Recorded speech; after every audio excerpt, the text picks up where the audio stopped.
2025, 26ஆம் கல்வியாண்டுக்கான மாணவர் சேர்க்கை விறுவிறுப்பா நடந்துட்டு இருக்கு. இது ரொம்ப முக்கியமா இன்ஜினியரிங் காலேஜஸ்ல ஒவ்வொரு வருஷமே மாணவர்கள் இந்த கம்ப்யூட்டர் சயின்ஸ் இந்த தொடர்ச்சியான பிரிவுகள் மேல ஆர்வம் செலுத்தி சேர்ந்துட்டு இருக்காங்க. மிக குறிப்பா இந்த வருஷம் இசிஇ நோக்கி மாணவர்கள் அவருடைய ஆர்வம் மாறி இருக்கிறதா சொல்லப்படுது. இது தொடர்பாக ராஜலட்சுமி இன்ஜினியரிங் காலேஜுடைய துணைத் தலைவர் திரு அபய் மேகநாதன் நம்மிடம் இணைந்திருக்கிறார். அவரிடம் பேசலாம். வணக்கம் சார். வணக்கம். ஒவ்வொரு வருடமும் இந்த பொறியியல் மீது வந்து ஒரு பெரிய ஹியூஜா மாணவர்கள் ஒரு குரூப்ல போய் சேருவாங்க. இந்த வருஷம் ட்ரெண்ட் என்னவா இருக்கு சார்? எல்லா வருஷமும் வந்து நமக்கு தெரியும் தட் ஒரு ஒரு பர்ட்டிகுலர் ஏரியா, ஒரு பர்ட்டிகுலர் துறை தான் வந்து ஒரு முக்கியத்துவம் இருக்கும் அப்படின்றது நம்ம ரொம்ப ரொம்ப ஆண்டுகளா பார்த்துட்டு வரோம். இப்ப அதே மாரி எப்பவும் போல இப்போ கடைசி 4, 5 வருஷமா வந்து கம்ப்யூட்டர் சயின்ஸ், ஆர்ட்டிஃபிஷியல் இன்டெலிஜென்ஸ் இந்த மாரி கோர்சஸ் எல்லாம் வந்து முக்கியமான ஒரு ம தருணத்துல இருக்கு. அது மெயினா வந்து கோவிட் டைம்ல பார்த்தீங்கன்னா, அந்த நம்ம கோவிட் பேண்டமிக் டைம்ல வந்து ஒரு பயங்கரமான ஒரு தேவை ஏற்பட்டுச்சு. இந்த மாரி ஆர்ட்டிஃபிஷியல் இன்டெலிஜென்ஸ், ஆட்டோமேஷன் ரிலேட்டட் தொழில்நுட்ப கம்பெனிஸ் நெறைய வந்தது. நெறைய தேவைகள் இருந்ததுனால இந்த அ ஜாப்ஸ் வந்துச்சு. இப்போ இந்த ஹோல் ஆர்ட்டிஃபிஷியல் இன்டெலிஜென்ஸுக்கான அ அ பின்புறம் பார்த்தீங்கன்னா, செமிகண்டக்டர் இண்டஸ்ட்ரி. என்டயர் ஆர்ட்டிஃபிஷியல் இன்டெலிஜென்ஸுக்கு பேக் போனா இருக்கிறது வந்து நம்ப செமிகண்டக்டர் இண்டஸ்ட்ரி. இப்போ நம்ம இந்தியால வந்து இந்த ஒரு தொழில்நுட்பம் இல்லாமயே இருந்துச்சு. செமிகண்டக்டர் ஃபேப்ரிகேஷன்றது இன்னி வரைக்கும் இல்ல. பட் கடந்த 2 ஆண்டுகளாக 2, 3 ஆண்டுகளாக நம்ம நெறைய டாடா முதற்கொண்ட பெரிய இந்திய குழுமங்கள் அம் எஃபர்ட்ஸ் போட்டு இப்போ பல ஆயிரம் கோடி ரூபாய் இன்வெஸ்ட்மெண்ட்ஸோட இன்னைக்கு semiconductor fabrications I think 6 fabrication units இந்தியால வருது. அதுல முக்கியமா சவுத் இந்தியால, தென்னிந்தியாவிலும், தமிழ்நாட்டிலயும் நெறைய இன்வெஸ்ட்மெண்ட் வருது. ஸோ இப்போ அதுக்கெல்லாம் பார்த்தீங்கன்னா, டெஸ்டிங் என்ஜினியர்ஸ் மல்டிபிள் நெறைய வகையான என்ஜினியர்ஸ் தேவைப்படுறாங்க. இந்த செமிகண்டக்டர் ஃபேப்ரிகேஷன்ற இது வந்து கிட்டத்தட்ட 4 டிஃபரெண்ட் செக்மெண்ட்ஸ் இருக்கு. அதுல வந்து மெயினா பார்த்தீங்கன்னா, அந்த ஃபேப்ரிகேஷன் யூனிட்ஸ்ல வந்து டெஸ்டிங் என்ஜினியர்ஸ், கெமிக்கல் என்ஜினியர்ஸ். ஏன்னா இப்போ வந்து நம்ம வந்து கெமிக்கல் என்ஜினியரிங்ன்றது நம்ம அந்த காலத்துல கெமிக்கல் என்ஜினியரிங் வந்து ஒன்லி பெட்ரோ கெமிக்கல் அந்த மாதிரி விஷயங்களுக்கு நினைச்சிட்டு இருக்கோம். பட் ஒரு செமிகண்டக்டர் என்ற ஒரு எக்யூப்மெண்ட் மேல நம்ம யூஸ் பண்ணி எப்படி அதை ஃபேப்ரிகேட் பண்றோம்னா யூசிங் கெமிக்கல்ஸ். கெமிக்கல் என்ஜினியர்ஸ் அது பேசிஸ் ஆஃப் இது. ஸோ அந்த ஒரு ஏரியா பயங்கரமா இம்ப்ரூவ் ஆகிட்டு வருது. அது நிறைய பேருக்கு தெரிய மாட்டேங்குது. Importance of chemical engineering in semiconductor fabrication. Electronics, electrical engineering அதோட முக்கியத்துவம் நிறைய பேருக்கு இப்போ இந்த வருஷம் நீங்க சொல்ற மாதிரி கரெக்டாக சொன்ன மாதிரி நிறைய பேர் வந்து இந்த வருஷம் எலக்ட்ரானிக்ஸ் ரிலேட்டட் கோர்சஸ் விரும்புகிறாங்க. ஸோ இந்த ஒரு புது ஏரியா வரும்போது we are also seeing that இந்த ஆர்டிஃபிஷியல் இன்டெலிஜென்ஸ்னால கொஞ்சம் கம்ப்யூட்டர் சயின்ஸ் என்ஜினியர்ஸோட தேவைகளும் குறையப்படுது. அதுவும் ஒரு உண்மைதான். ஸோ அதனால வந்து இன்னைக்கு மக்கள் வந்து ரொம்ப கிளியரா இருக்காங்க. ஒரு 3 வருஷம் முன்னாடி எல்லாரும் கம்ப்யூட்டர் சயின்ஸ், இன்னைக்கு பார்த்தீங்கன்னா ஒரு நாளைக்கு 250 பேர் வந்து கேட்குறாங்க. ஆவரேஜா பார்த்தீங்கன்னா நம்ம காலேஜில் வந்து 250 to 300 பேர் வந்து கேட்குறாங்க எனக்கு என்ன கோர்ஸை பற்றி என்கொயர் பண்ணுறதுக்கு. அதில் பார்த்தீங்கன்னா ஒரு 2 வருஷம் 3 வருஷம் முன்னாடி கிட்டத்தட்ட 80% கம்ப்யூட்டர் ரிலேட்டட் கோர்சஸ் மட்டும் கேட்பாங்க. இப்போ அப்படி இல்லாமல் ஒரு 40% to 50% இன்னும் கம்ப்யூட்டர் சயின்ஸ் கோர்சஸ், பேலன்ஸ் எல்லாம் ஒரு ஸ்ப்ரெட் அவுட்டாக வருதுங்க. ஸோ ஐ திங்க் அது வந்து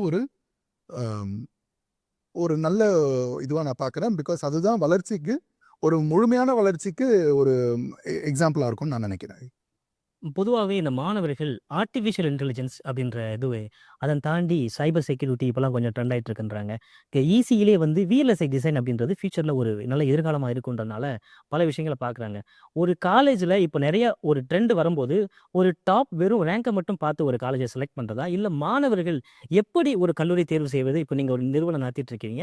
அந்த கல்லூரியில ஒரு மேனேஜ்மென்ட் கோட்டால ஒருத்தர் சேர வராரு அப்படின்னா, மற்ற காலேஜுக்கு போகக்கூடியவங்களும் என்னென்ன விஷயங்கள பார்த்து காலேஜ்ல என்னென்ன விஷயங்கள் இருந்தா, இது நல்ல காலேஜ் அப்படின்னு சொல்லி எடுத்துக்க முடியும். ஏன்னா நெறைய ஆர்ட்டிஃபிஷியல் இன்டெலிஜென்ஸ்ல ஒவ்வொரு மாதமும் புதுசு புதுசா அப்டேட் வந்துட்டு இருக்கு. இதுக்கேத்த மாரி கல்வி நிறுவனங்கள் அதுக்கேத்த மாரி அடாப்ட் பண்ணிட்டு இருக்காங்க. ஸோ கண்டிப்பா நீங்க கேட்ட கேள்வி பார்த்தீங்கன்னா, ஐ திங்க் ஒரு 2 கேள்வி இருக்க மாரி நான் பார்க்குறேன் அதுல. முதல்ல பார்த்தீங்கன்னா, ஆர்ட்டிஃபிஷியல் இன்டெலிஜென்ஸ் புது புது ஏரியாஸ பத்தி நம்ம சொல்றோம். இதுல வந்து எனக்கு வந்து ஒரு பெரிய ம ஆச்சரியமே இல்ல. ஏன்னு கேட்டீங்கன்னா, இப்போ வந்து ஒரு நான் வந்து கொஞ்சம் வருஷம் வந்து யுஎஸ்ஏல படிச்சுட்டு இருந்தேன் கொஞ்ச நாளு. அப்போ வந்து பார்த்தீங்கன்னா, ஒரு டெவலப்ட் எக்கானமிக்கும், ஒரு டெவலப்பிங் எக்கானமிக்கும் ஒரு பெரிய வித்தியாசம் இருக்கு. இந்தியா வளர வளர நமக்கு வந்து நிறைய வாய்ப்புகள் கண்டிப்பா வரும். இப்போ வந்து முன்னெல்லாம் 2000s, 90s, 2000s அண்ட் 2010ஸ்ல பார்த்தீங்கன்னா, நமக்கு ஐடி சாஃப்ட்வேர் சர்வீசஸ்ன்ற ஒரு இண்டஸ்ட்ரிய நம்பி தான் தொழில்நுட்ப கல்லூரிகள் எல்லாமே இருந்தாங்க. இன்னைக்கு வந்து நம்ம நாடு வளர இப்போ ஒரு டெவலப்டு எக்கானமி நான் அமெரிக்காவை நான் எடுத்தேன்னா, ஒரு டெவலப்டு எக்கானமியா அங்க பார்த்தீங்கன்னா, ஒரு இங்கிலீஷ் லிட்ரேச்சர் படிக்கிறவருக்கும், ஒரு சாஃப்ட்வேர் இன்ஜினியர் படிக்கிறவருக்கும் வேலை வாய்ப்புகள் இருக்கும். நல்ல வேலை வாய்ப்புகள் இருக்கும். அது வந்து நம்ம நாட்டுல இல்லாம இருந்துச்சு. அது மெதுவாக இப்போ வர ஆரம்பிக்குது. எந்த ஐடி சர்வீசஸ்லேருந்து இன் ஆட்டோ கம்பெனி வரைக்கும் நல்ல வாய்ப்புகள் வரப்போகுது.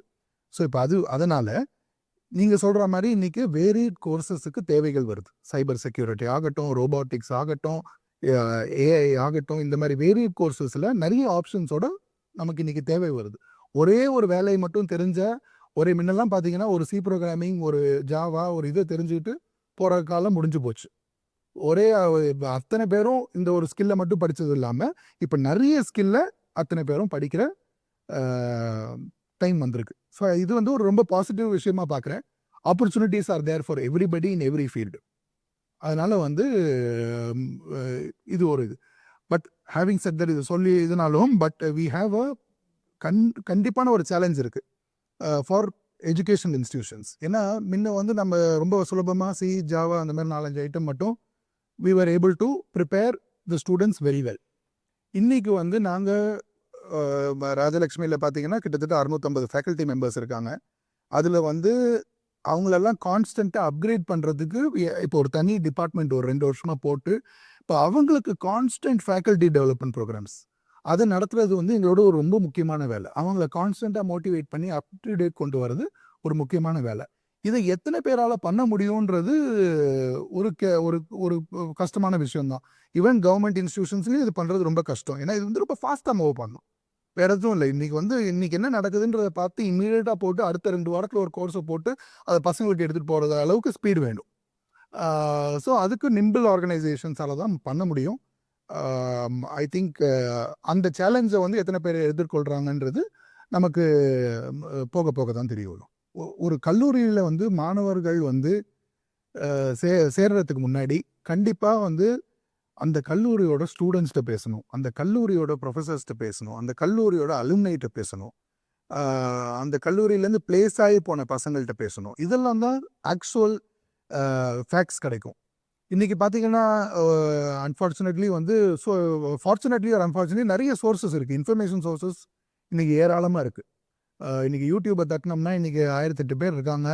தெரிஞ்சோ தெரியாமலோ கெரியர் இருந்தோ இல்லாமலையோ கெரியர் கவுன்சிலிங்னு பண்றாங்க.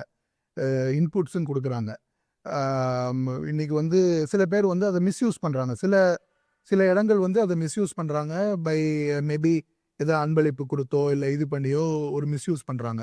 இதெல்லாம் வந்து கண்டிப்பா தவிர்க்கணும். இப்போ நம்மலாம் வந்து இந்த இன்ஃபர்மேஷன் ஏஜ்ல அந்தந்த எந்த கல்லூரி நீங்க ஆசைப்படுறீங்களோ ஒரு 5 கல்லூரியை முதல்ல நீங்க இது பண்ணிக்கோங்க. தமிழ்நாட்டில் 100 எக்கச்சக்க கல்லூரிகள் இருக்கு. உங்களுக்கு தோணுன ஒரு 5 கல்லூரியை முதல்ல ஷார்ட் லிஸ்ட் பண்ணுங்க. அந்த 5 கல்லூரியிலையும் நீங்க கண்டிப்பா அங்க இருக்கிற மாணவர்கள், அங்க இருக்கிற வாத்தியார்கள், மேனேஜ்மெண்ட் யாரெல்லாம் முடியுமோ ஒரு அரை நாள் செலவு பண்ணீங்கன்னா அது முடியும். அதுக்கு மேல கூட தேவையில்லை. ஸோ இதை கண்டிப்பா பண்ணணும். நீங்க தேவையில்லாத ஆன்லைன் சோர்சஸ், யூடியூப் சோர்சஸ் இதெல்லாம் நம்பி, அது மட்டும் இல்லாம ரொம்ப முக்கியமா நல்ல மார்க் எடுத்துட்டு போய் நான் என் லாகின் ஐடி யாருக்கோ கொடுக்கறது, நீங்க யாரோ எனக்கு வந்து ஒரு அன்பளிப்பு தராங்க, இல்ல ஏதோ சொல்றாங்க அப்படின்றதுக்காக போய் இது பண்ணாதீங்க.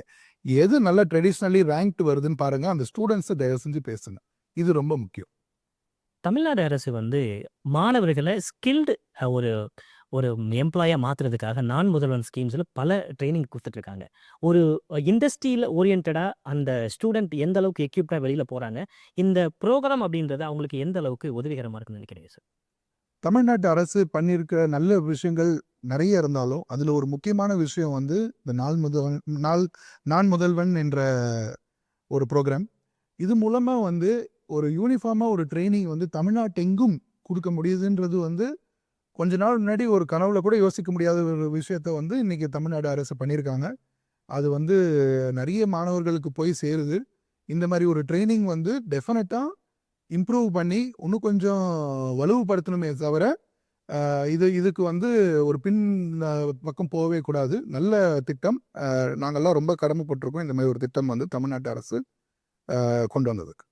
இங்க பெரும்பாலும் மாணவர்கள் நம்பி இருக்கிறது இந்த கவர்மெண்ட் கோட்டா அப்படின்ற சீட்டு தான் சார். பொதுவா அதுக்கான இந்த சிலபஸ் எல்லாம் கட்டமைக்கிறது அண்ணா யுனிவர்சிட்டி. தமிழ்நாட்டுல இப்போ பல மாற்றங்கள் ஒவ்வொரு வருஷமும் பண்ணிட்டு இருக்காங்க. ஒவ்வொரு வருஷத்துக்கு ஏத்த மாரி டெக்னிக்கலா அந்த இண்டஸ்ட்ரி ரிலேட்டடா பல மாற்றங்கள் வருது. வேர்ல்டு வைடா மற்ற நாடுகள் ஒப்பிடும்பொழுது நம்மளுடைய சிலபஸ் எப்படி இருக்கு? என்ன மாரி விஷயங்கள்ல சில மாற்றங்கள் கொண்டு வரலாம் அப்படின்ற மாரி உங்களுடைய கருத்து ஏதாவது இருக்குங்களா? தமிழ்நாட்டுல நீங்க சொன்ன மாரி இன்னைக்கு அண்ணா யுனிவர்சிட்டி வந்து அவங்களால இவ்வளோ பெரிய யூனிவர்சிட்டி வந்து உலகத்துல நான் எங்கேயும் இருந்து நான் கேள்விப்பட்டதில்ல. அவங்களுக்கு அடியில ஒரு 500 சார்ந்த கல்லூரிகள் இருக்குன்றது, அவங்கள மேனேஜ் பண்றது ரொம்ப கஷ்டமான ஒரு விஷயம் தான். அதுவும் இல்லாம வந்து 500 கல்லூரிகளுக்கும் வேற வேற விதமான ட்ரீட்மெண்ட் தேவைப்படுது. சில நல்லா இருக்கிற கல்லூரிகள், சில ரொம்ப வருடமாக இருக்கிற கல்லூரிகள் வந்து வேற வேற தேவைகள் இருக்கு. புதுசாக இருக்கிற கல்லூரிகள் அவங்களுக்கு தேவைகள் வேற. ஸோ அண்ணா யுனிவர்சிட்டி ஒரு பேலன்சிங் ஆக்ட் பண்ண வேண்டிய கட்டாயத்துல இருக்காங்க. பட் அதனால ஒரு விஷயம் என்ன பண்ணியிருக்காங்கன்னா, கடைசி 7, 8 வருஷத்துல இந்த நெறைய காலேஜஸுக்கு ஆட்டோனாமஸ் என்ற ஒரு பட்டத்த குடுத்துருக்காங்க. University grants commission. அதுக்கு நம்ப தமிழக அரசும் வந்து ம அ அவார்ட் பண்ணியிருக்காங்க இந்த ஒரு ஸ்டேட்டஸ. இதனால ஐ திங்க் தமிழ்நாட்டுல அரௌண்ட் 90க்கு மேற்பட்ட ஆட்டோனாமஸ் கல்லூரிகள், பொறியியல் கல்லூரிகள் இருக்கின்றன. அதுல வந்து நமக்கு சிலபஸ் அண்ட் எக்ஸாமினேஷன் இந்த மாரி விஷயங்கள வந்து அந்தந்த கல்லூரிகளே மேனேஜ் பண்ண முடியுது. இப்ப நாங்களும் வந்து ஒரு ஆட்டோனாமஸ் கல்லூரி. இன்ஃபாக்ட் சென்னையில முதல் பிரைவேட் ஆட்டோனாமஸ் கல்லூரியா வந்தோம். ஸோ எங்களால இன்னைக்கு வந்து கொஞ்சம் ஃப்ளெக்சிபிளா இருக்க முடியுது. இப்ப நான் முன்னாடி சொன்ன மாரி லேட்டஸ்ட்டா வர விஷயங்கள் எல்லாம் டக்கு டக்குன்னு எங்களால ஃபேக்கல்டிக்கு அப்டேட் பண்ணி டக்குன்னு ஸ்டூடண்ட்ஸுக்கு எடுத்துட்டு போ முடியுது. இப்ப நம்ம செமஸ்டர் பிரேக்ல இருக்கோம். அடுத்த செமஸ்டருக்கு என்னெல்லாம் பண்றோம்னு இப்போ உட்காந்து எல்லாரும் டெய்லி பேசி இது பண்ணிட்டு இருக்கோம். அதெல்லாம் we are able to take it in new syllabus. So ஆட்டோனாமஸ்ன்றதுனால முடியுது. பட் இது எவ்வளோ நாளைக்கு தாங்குன்றது தெரியல. அண்ணா யுனிவர்சிட்டி கண்டிப்பாக ஒரு 500 காலேஜ வந்து மேனேஜ் பண்றது கடினமான விஷயம். உலகத்துல யாருமே பண்ணாத ஒரு விஷயம். ஸோ இதுக்கு வேறு வழியான ஒரு சொல்யூஷன் கண்டிப்பா லாங் டெர்முக்கு தேவைப்படும். சார் நீங்க அமெரிக்கால படிச்சதா சொன்னீங்க. அங்க இருக்கக்கூடிய கல்வி முறைக்கும், நம்மளுடைய கல்வி முறைக்கும் என்ன மாரியான ஒரு மாறுபாடுகள் இருக்கு? எந்த மாற்றங்கள் சமீபத்தில நடந்தது? ஏதாவது நம்ம ஒரு இன்னும் வேர்ல்டு லெவலுக்கு இந்த எஜுகேஷன வந்து நம்ம நல்லா டெவலப் பண்ணிக்கணும்னு நெனைக்கிறீங்களா? இந்த மாணவர்கள் என்னென்ன மாரி விஷயங்கள் அவங்களுக்கான ஆப்பர்ச்சுனிட்டீஸ் எவ்வளோ இருக்குன்னு நெனைக்கிறாங்க? பொதுவா ஒரு கிராமப்புறத்திலேயோ, ஒரு கவர்மெண்ட் ஸ்கூல்லயோ படிச்சிருப்பாங்க. இந்த ஏழை மாணவர்கள் படிச்சா மட்டும் நல்ல பெரிய லெவல்ல வந்துரும்னு சொல்லி ஒரு நம்பிக்கையில படிச்சிருப்பாங்க. என்னென்ன மாரியான ஆப்பர்ச்சுனிட்டீஸ் இருக்கு? ஒரு நிறுவனங்கள்ல, கல்வி நிறுவனங்கள்ல நல்லா படிக்கிறது மூலியமா வேர்ல்ட் வைடா இந்த இன்ஜினியரிங்க்கு ஃபியூச்சர்ல ஒரு 10 வருஷம், 15 வருஷம் கழிச்சு என்னென்ன மாரி கோர்ஸஸ்க்கு ஒரு ஃபியூச்சர் இருக்கும்னு நீங்க எதிர்பார்க்கிறீங்க? ம். இது ஒரு அற்புதமான கேள்வி. இது வந்து கண்டிப்பாக நெறைய பேர் பேச வேண்டிய ஒரு விஷயம். ஆ இதுக்கு நான் ஒரு நிமிஷம் வந்து எடுத்து நான் ஒரு ஹிஸ்டரிக்கு போயிட்டு வரேன் நான். இது நான் எங்களோட நம்ம ஹிஸ்டரி எடுத்து பார்த்தீங்கன்னா, நம்ம 400 வருடம் வந்து ஆ ஒரு கலோனியல் ஆ வ ரூல்ல தான் இருந்தோம். கலோனியல் ஆட்சியில தான் இருந்தோம். பிரிட்டிஷ்காரங்க ஆட்சியில தான் இருந்தோம். 400 வருஷத்துல. அவங்க தான் நம்மளோட அ கல்வியோட சிஸ்டத்தையே கிரியேட் பண்ணது பிரிட்டிஷர்ஸ். நம்ம அண்ணா யுனிவர்சிட்டி ஆகட்டும், நம்ம பழைய பழைய கல்லூரிகள்லாம் வந்து கிரியேட் பண்ணது இந்த பிரிட்டிஷ் ஈகோ சிஸ்டம். இந்த மெக்கலே ஃபார்ம் ஆஃப் எஜுகேஷன் வந்து பார்த்தீங்கன்னா, அவங்க வந்து நம்மள்ட்டேருந்து என்ன எதிர்பார்த்தாங்கன்னா அந்த 400 வருஷத்துல, அவங்க சொல்றத கேட்கறதுக்கு ட்ரெயின் பண்றதுக்கு தான் நம்மள யூஸ் யூஸ் பண்றதுக்கு தான் இந்த எஜுகேஷன் சிஸ்டம் கிரியேட் ஆகப்பட்டது.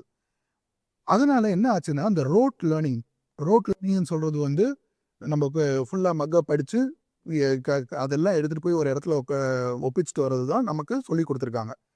இதனால இந்த இன்னோவேஷன் ரிலேட்டட் ஒரு அ தாட் ப்ராசஸே இல்லாம பண்ணிட்டாங்க. இன்னைக்கு வந்து ஒரு புரொஃபசர்ட்ட போய் திருப்பி என்ன ஏதுன்னு கேள்வி கேட்கிறதே ஒரு தப்புன்ற ஒரு மனப்பான்மைய நெறைய ஆழமா பதிச்சு வச்சுட்டாங்க. இதுதான் ஒரு பெரிய வித்தியாசம். இப்போ வந்து இதே பிரிட்டிஷ் காலேஜஸ்க்கு போனாலும் சரி, அமெரிக்கன் காலேஜஸ்க்கு போனாலும் சரி, ஒரு பெரிய விஷயம் வந்து ஒரு கட்டுப்பட்ட ஒரு ம ஏரியாக்குள்ளேயே நம்ப ஸ்டூடண்ட்ஸோட மைண்ட் செட்ட ஒதுக்கி வச்சுடுறாங்க. ஒரு ஃப்ரீ ஃப்ளோயிங் தாட் ப்ராசஸ வந்து வளர்க்கறதில்ல. இதுதான் ஒரு சிங்கிள் லார்ஜஸ்ட் அ வித்தியாசம். இங்கேக்கும் அமெரிக்க கல்லூரிகள். இப்ப நாங்க வந்து அரிசோனா ஸ்டேட் யூனிவர்சிட்டியோட ஒரு டை அப் போட்டு அவங்களுக்கான கோர்ஸஸ இங்க ஒரு செப்பரேட் இன்ஸ்டிடியூஷனுக்கு நடத்திட்டு இருக்கோம். இப்ப அங்கே பெயினாக சொல்ல வர்றது என்னென்னா, ஒரு சின்ன டாபிக் எடுத்தாலும் அந்த டாப்பிக்கோட டெஃபினிஷன் தியரட்டிக்கல் பார்ட்ஸில் ரொம்ப டைம் ஸ்பெண்ட் பண்ணுறதுல பிரயோஜனம் இல்லை. இன்றைக்கி ஒரு சாட் ஜிபிடி எடுத்தால் எந்த டெஃபினிஷன் வேணாலும் வந்துட்டு போகுது. ப்ராக்டிக்கல் அப்ளிகேஷன்ஸ் என்ன பண்ண போகிறோம், அதனால் எப்படி யூஸ் பண்ணலாம், வித்தியாசமாக எப்படி யூஸ் பண்ணலாம், நேற்று வரைக்கும் இப்படி தான் பண்ணணுன்றதுக்காக நாளைக்கும் இதுதான் பண்ணணுன்ற ஒரு கட்டாயமே கிடையாது. இந்த விஷயங்கள்லாம் தான் வந்து நம்ம பொறியியல் கல்லூரியில் கட்டாயமாக சொல்லிக் கொடுக்கணும். அதுக்கு நம்ம மைண்ட் செட் எல்லாம் மாறணும். மேபி நம்ம கவர்மெண்ட் மைண்ட் செட்ஸ், நம்ம பழைய லெகசி மைண்ட் செட்ஸ் எல்லாம் வந்து டெஃபினட்டாக இந்த விஷயத்துக்கு மாறினா நம்ம ஃப்யூச்சர் ஸ்டூடெண்ட்ஸோட எதிர்காலம் நல்லாயிருக்கும். ஏன்னு பார்த்தீங்கன்னா, இப்போ சான் ஃப்ரான்சிஸ்கோ அங்கெல்லாம் பார்த்தீங்கன்னா, தேசிய சிலிகான் வேலியில் இருக்கிற ஸ்டார்ட் அப்ஸ் எல்லாம் வந்து வரத்துக்கு ஒரு பெரிய காரணம் வந்து இனோவேஷன். அந்த innovation can leapfrog economy. So அந்த இதுக்கு வந்து நம்ம போகணுன்னா அந்த ஒரு மைண்ட் செட் வரணும். அந்த மைண்ட் செட் வர்றதுக்கு வந்து கண்டிப்பாக எக்ஸ்போஷர் தேவை. நம்ம 4 இடத்த போய் பார்க்கணும். அங்கேருந்து கற்றுக்கிட்ட நல்ல விஷயத்த இங்கே வந்து இம்ப்ளிமெண்ட் பண்ணணும். அதெல்லாம் நடந்துகிட்ருக்கு. இன்னும் கொஞ்சம் எவ்வளோக்கு எவ்வளோ ஸ்பீடாக நடக்குதோ ஐ திங்க் நம்ம வில் கெட் தேர். இப்போ நம்ம இந்த டைமில் தான் வந்து இன்னும் கொஞ்சம் ஃப்யூச்சரை யாராலையும் கரெக்டாக கணிக்க முடியாது. பட் கண்டிப்பாக நம்ம வந்து we can predict based on past data. So இப்போ பார்த்தீங்கன்னா, இப்போது இலான் மஸ்க் அவங்கெல்லாம் இப்போ சொல்கிற விஷயம் பார்த்தீங்கன்னா, மோர் அண்ட் மோர் இந்த சாதாரண டாஸ்க்ஸ் எல்லாம் வந்து ஆட்டோமேட் ஆக ஆரம்பிக்கும். முன்ன பார்த்தீங்கன்னா, ஒரு தண்ணி கொண்டு வரதுக்கு ஒரு குளத்துலேருந்து வீட்டுக்கு தண்ணி கொண்டு வரதே ஒரு வேலை. இன்றைக்கி ஒரு டேப் ஓப்பன் பண்ணால் வந்துடுது. அதே மாதிரி இன்றைக்கி வந்து டிரைவர் அந்த மாதிரி நிறைய ஜாப்ஸ் ரைட் ஃப்ரம் டாக்டர் வேலை வரைக்கும் இது ஆட்டோமேட் ஆக போகுது. ஸோ அப்படின்னா என்ன, நமக்கு வேலை இல்லாமல் போகுமா? இல்லை. கண்டிப்பாக ஹையர் வேல்யூ ஐட்டம்ஸ் தான் நம்ம வேலையாக போக போகுது. ஸோ நம்ம வில் ஹேவ் டு நம்ம பண்ண வேண்டியது வந்து கொஞ்சம் we have to go back to liberal arts, psychology. அது ஒரு முக்கியமான ஒரு ஏரியாவாக வந்துட்டுருக்கு. இன்றைக்கி வந்து நிறைய பேருக்கு மனோதத்துவ நோயின்றது வந்து நம்ம தமிழ்நாட்டிலலாம் பார்த்திங்கன்னா ஒரு கெட்ட வார்த்தையாகவே நிறைய பேர் கன்சிடர் பண்ணிட்டு இருந்தாங்க முன்னெல்லாம். இப்போ அது கிடையாது. க்ரியேட்டிவிட்டி, நிறைய க்ரியேட்டிவ் ரோல்ஸ் இப்போ வந்து எப்படி எல்லாமே ஆட்டோமேட் ஆகிட்டு இருக்க காலத்தில் க்ரியேட்டிவிட்டி தான் மிஸ் ஆகுது. எல்லாமே கட் பேஸ்ட் காப்பி காலத்தில்.